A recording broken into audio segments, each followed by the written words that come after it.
your life expectancy. Hello everyone, welcome back to another Shadow Fight video. Today is a little bit of a different video. I'm going to be ranking the different event rare weapon lines in the game. Now for this video, I'm only going to be considering weapons that came out in an event, not like unofficial weapon lines, like ones that like increase crit damage or something. But yeah, so I'm going to be ranking them kind of arbitrarily because it's kind of hard to say because it really just depends on the character that used them. Like these are mostly like made to be super general, which is kind of hard because if there's like a general option then it won't be better. So the ranking sort of parameters for this video are going to be on meta relevancy, like i.e. have they been, like are they historically like good? And then 2 is how comparable they are to epic weapons. So it kind of goes hand in hand, where it's just like how good it is for a character. It was a little hard to rank some of these, but I'll explain why I put them in whatever order. So make sure to stick around for that. Now the easiest decision on this entire thing was figuring out last place, and that's because the Blossom weapons are easily the worst weapons in the entire game. I remember when the Blossom events came out and they showed these weapons and everybody was like, wow, this shit fucking sucks. Like I don't think anybody like actually took these weapons seriously for any period of time, and that's because there's really nothing to look at here. Like their stat line's pretty okay, but their ability is just so like shit in my opinion. Let's say you take less damage from like shadow moves and their alternatives, which like comes up I guess, but it's not that huge or that beneficial of like a reduction. And even then, if you really wanted to, tons of characters have like 6 talents now, so in competitive play you can technically get this ability without even playing the weapon. So you don't even have to waste your time on a mid weapon with mid stats to get that damage reduction when you already have a 6 talent to do it. I feel like the only use case for this weapon would be if you're playing like HPT clad, so then you can like stack all the damage reduction effects. But then they don't actually give this weapon to Ironclad. He does not have a Blossom weapon. So the only character that in my opinion could use it in the entire game does not actually have the weapon. So yeah, anyway, this shit was like the easiest one to say that this shit sucks for. Moving on to 6th place, we have the Azure Wave weapons. Now these were released for the Summer Festival. I forgot the specific name, but it was something along those lines. These weapons were actually not that bad. Like compared to the Blossom weapons, these were at least kind of useful.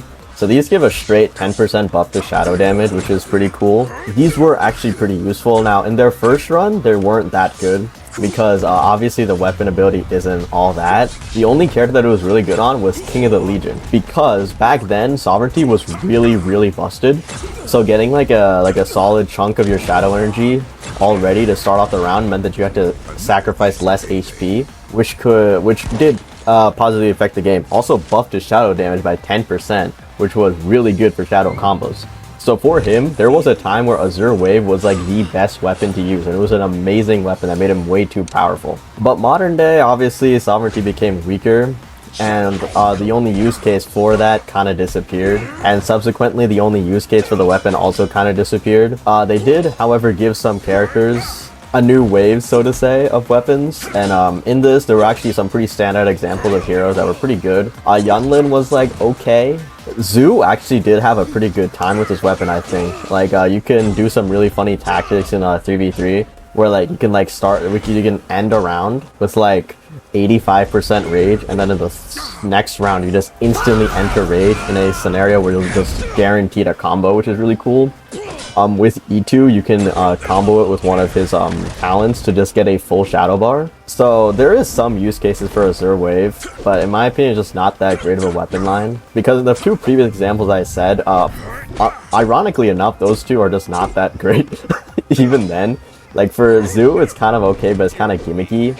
For E2 it's like far from his strongest weapon, because they decided to just make every single weapon busted for E2, or maybe it's just that E2 is so busted that every weapon is instantly busted on him, because despite it being a full shadow bar, this still is like one of his worst weapons, which is crazy. Other than those like few examples, there isn't really characters that benefit from it at all. Like it's just low-key really ass on all of them, and then just kind of good on those few. By the way, guys, if you haven't already, please subscribe to the channel, like the video. It helps so much with letting me know if you guys like these videos or not, and helps me plan make better content. Moving on to 5th place, we have these story mode weapons, or April's experiment weapons. I'm telling you, when these weapons were unveiled, they were so good. I remember seeing like the fact that they buffed 6% on each stat. This genuinely made numbers, bro, because everybody thought that this was going to be super broken. And for what it's worth, it is pretty good. Obviously there's no real like useful weapon ability unless you're playing story mode, which this video is not made for, but having a 6% buff to all your stats is really good for some characters. In fact, it's good for basically every single character in my opinion. Like, if you think about it, this weapon was really good at being really general, right? Like, it wasn't super good, but giving yourself a 6% buff in every single stat made it quite good. Like, you can't really pass that up. The real problem with this weapon line is that it wasn't given to that many characters, in my opinion, that could really use it. Like, the only characters that I think could use it are, like, Midnight, I guess Butcher. Butcher also has, like, a really mid line of weapons, but his epic weapon, I think, is better anyway. I'm kind of blanking, but I think I did have another hero that would have benefited from it. But yeah, no, I feel like the problem with the story mode weapons is that they're just like a kind of like a really good stat buff weapon. There isn't really any ability that makes it better. If it had an ability, it would be really cracked, but it wasn't made for that, so yeah. Next up, in 4th place, we have the vampire weapons, or I guess the new blood weapons. I forgot what their specific name is, but they were in the new vampires or new blood event. Man, I'm really messing up my names today. I should have taken notes. So this is basically like the potential man of the event rare weapons. Because when these came out, everybody lost their minds. Everybody had like PTSD flashbacks of Reaper and realized that this had the potential to just be a Reaper 2.0, where it not only was just like a rebrand, but it was also just straight up power creep, because it kind of solved the issue of Reaper while also making it stronger, which was crazy. So it has a pretty good stat line and it has a pretty cool ability. So why is it called Potential Man then, and why is it not number 1?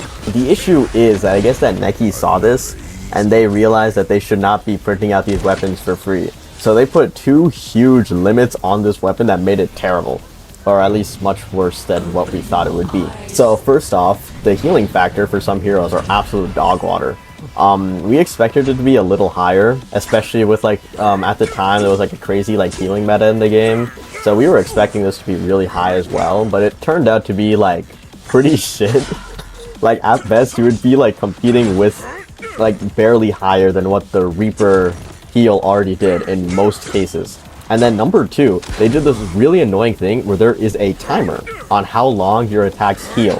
And this was really annoying for some heroes like Shang and Zhang Su, where your combos wouldn't even be done and the healing would run out, which was so dumb to me. Like there were some like things where if I was doing like a full Shang combo, by the end of it I wouldn't have a healing factor, which is so dumb.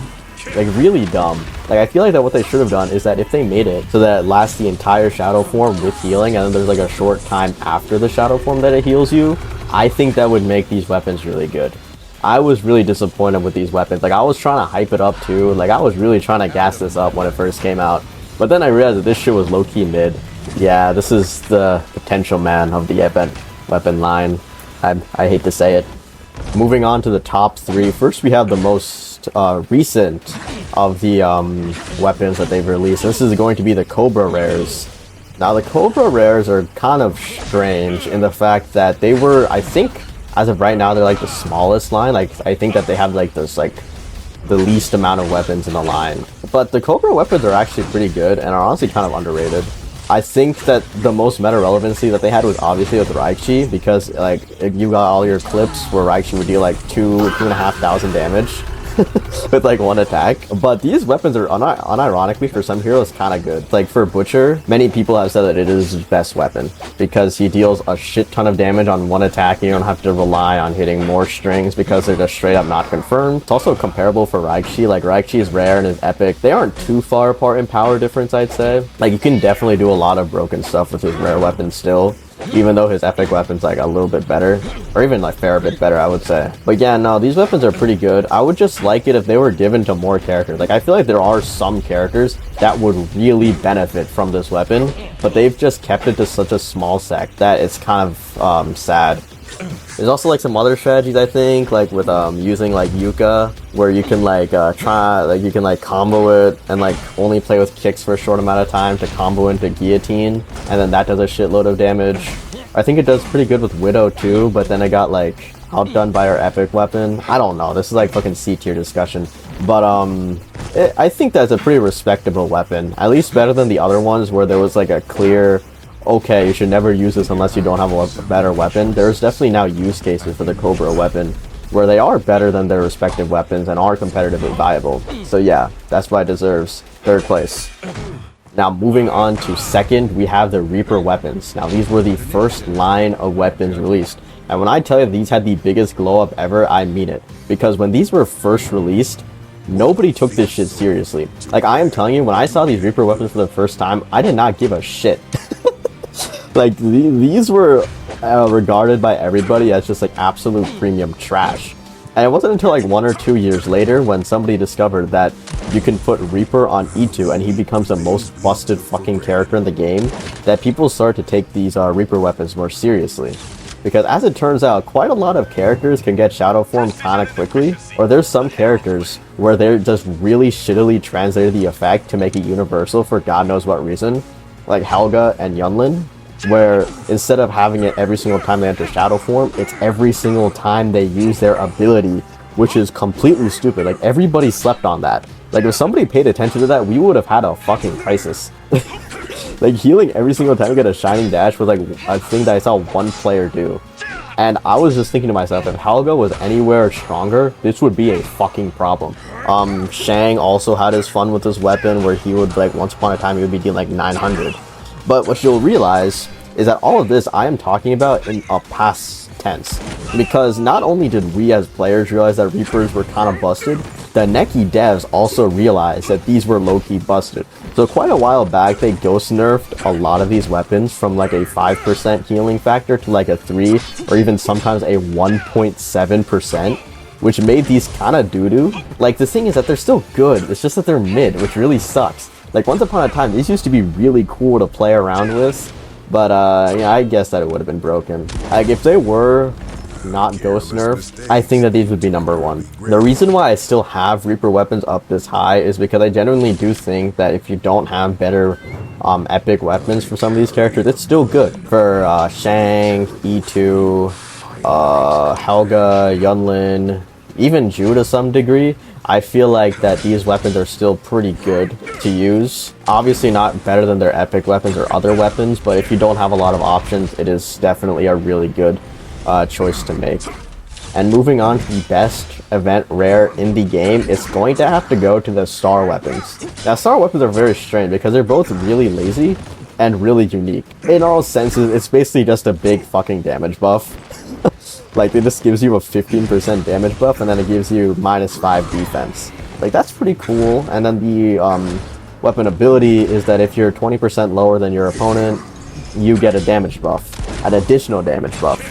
So that's pretty wild. For a lot of characters, it becomes really, really busted how much damage they can do for the price of just sacrificing 5% HP. So the use cases for the star weapons right now are going to be Kibo. Kibo gets some really, really stupid damage with this weapon. It's so dumb.